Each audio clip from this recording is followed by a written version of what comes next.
Seize fire વધાર્યા પછી બોલ્યા ટ્રમ્પ, ઈરાન થયું કંગાળ, નાકાબંધીથી રોજ $500 મિલિયન નુકસાન, ઈરાનનો પલટવાર, નાકાબંધી દૂર થાય પછી બીજી વાત.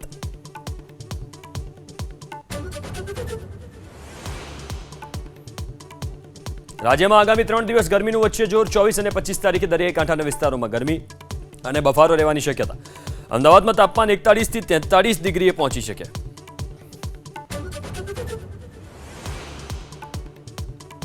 રાજ્યમાં પોલીસ સહિત સરકારી કર્મીઓએ બેલેટ પેપરથી કર્યું મતદાન. ચૂંટણી ફરજમાં કાર્યરત હજારો સરકારી કર્મીઓએ પોતાના મતાધિકારનો કર્યો ઉપયોગ.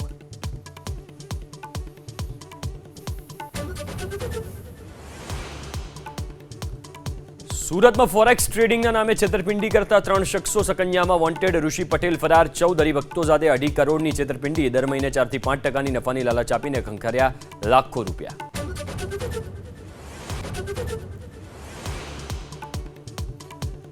પોરબંદરના જુબેલી વિસ્તારમાં મકાનમાંથી 262 ગ્રામ ગાંજા સાથે 2 શખ્સોની ધરપકડ. ગુનો દાખલ કરીને પોલીસે હાથ ધરી વધુ તપાસ.